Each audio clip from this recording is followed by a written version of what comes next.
Hey everybody, it's Jason with Parallel Reality coming back with you today with an article from the Daily Signal dated November 11th, and this was put out in time for Veterans Day. I completely missed this article, but I need to pad some videos out here a little bit since I am on vacation, so I figured, what the heck, I think this is interesting, so might as well do it now since it's not a on top of the news type of video that I'm doing.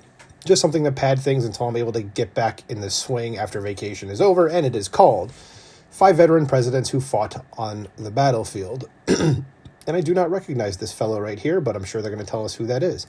Oh, it's Harry Truman. Yeah, I guess that is Harry Truman. Okay, wanted to take another look at that. Let's do it. It says, on Veterans Day, Americans celebrate the valor of members of the United States Armed Services, but did you know that 31 of the 45 men who have served as President of the United States served in the military beforehand? Here are 5 presidents who served on the battlefield before the White House, and starting with Harry Truman, the dude from the picture.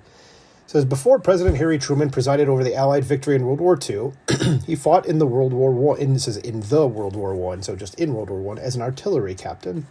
Truman saw extensive combat against the German military in France.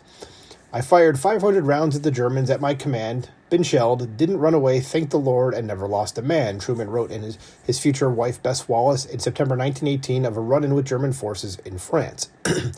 My greatest satisfaction is that my legs didn't succeed in carrying me away, although they were very anxious to do it. Please don't worry about me, because no German shell is made that can hit me. That's confidence there, my friend. It says, one exploded in 15 feet of me. It's different wording there, within 15 feet of me, and I didn't get a scratch, so you can see I have them beat there. Truman's letter continued. I like that. Something exploded by me, so I'm invulnerable, basically. Says the Missourian was almost 33 years old when he joined the Army in 1917. So, when is this from? 1918, so he was 34 in that picture. He's going to be president in just over a decade, too. How about that? This is George H.W. Bush. I'm sorry, not over a decade. I was thinking 1934 for some reason. I don't know why that came to head. So, never mind. It would be just about 3 decades, because I am a stupid person, as I've said before. So, next one is George H.W. Bush. So President George H.W. Bush is the last president to have served in World War II, where he also saw extensive combat in the skies above the Pacific Ocean. A blue-blooded New Englander, Bush served as Navy pilot in the Pacific Theater, where he bombed Japanese forces. In 1944, he was one of 9 American airmen to escape their planes after being shot down during an attack on the island of Chichijima. I think I knew that about him, actually. It says Bush, stranded on a life raft for hours, was the only survivor of the group. Oh, that's awful. He was rescued by a United States submarine. The moment was caught on film and became an iconic symbol of his political career. I went to check that out. That's pretty interesting. So, and Teddy Roosevelt, I think we knew this. It says, from April 1897 to May 1898, Theodore Roosevelt helped prepare the Navy for war with Spain as Assistant Secretary of the Navy. But he resigned that post to become a colonel in the 1st United States Volunteer Cavalry, known as the Rough Riders. I've, of course, heard of the Rough Riders. This Easterners and Westerners, Northerners and Southerners, officers and men, cowboys and college graduates, wherever they come from, and whatever their social position, possessed in common the traits of hardihood and a thirst for adventure. Roosevelt later wrote of the Rough Riders, and that is him right there with his Rough Riders. It says Roosevelt played an active role in Cuba, fighting on horseback at the Battle of San Juan Hill. I sent the messenger after messenger to try to find General Sumner or General Wood and get permission to advance. It was just about making up my mind that in the absence of orders, I had better march toward the guns, when Lieutenant Colonel Dorst came riding up through the storm of bullets with the welcome command to move forward and support the regulars in the assault on the hills in front, Roosevelt wrote of his charge on San Juan Hill. I feel that I have done something which enables me to leave a name to the children of which they can be rightly proud, Roosevelt later said of his service. His military service was part of a storied career in which he served as a New York State Assemblyman, New York City Police Commissioner, Governor of New York, Vice President, and President. So he kind of did everything.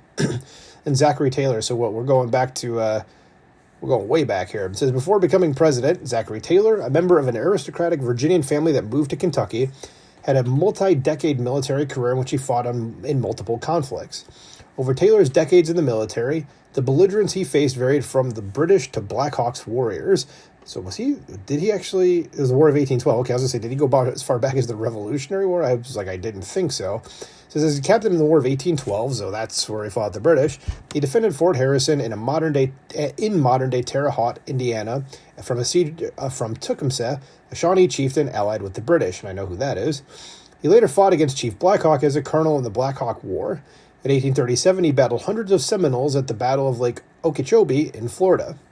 in the Mexican-American War. That was the war I was trying to think of when I saw his name. It was the Mexican-American War. He commanded the Army of Occupation, leading his troops to victories in multiple battles. And that's, I think, essentially what elevated him to win the presidency, was that he was a national hero at that time. Then William Henry Harrison. So it says William Henry Harrison died just 31 days as president, making his presidency the shortest in American history, but his military career was long. During Tecumseh's War, Harrison, as governor of the Indiana Territory, took on the Tecumseh Confederacy, an alliance of tribes led by the Shawnee chief Tecumseh and his brother, the prophet Tenskwatawa. I probably got that wrong, and I apologize if I did. He defeated the Indian forces at the Battle of Tippecanoe in November 1811 after they launched a surprise attack. Then he proceeded to destroy Prophetstown, the Confederacy's base of operations. This Harrison would soon thereafter fight in the War of 1812, defeating the British and Tecumseh at the Battle of the Thames in Ontario, Canada. I don't know why I almost said Ohio. In October 1813, where Tecumseh was killed, bringing an end to the Tecumseh Confederacy. We're saying that word a lot here. It's like a triple word score in Scrabble. So there you go. So just a quick sort of thing about, it says the 5 veteran presidents who fought on the battlefield, led by this man, Harry S. Truman, or led, I should say, like he was the first one in the article. That's why I said that. But anyway, there you go. Just passing the time. Just thought I'd get this out there. Pretty interesting. Let me know what you think about this in the comments below. Please like, share, and subscribe, and I will talk to you soon. Bye.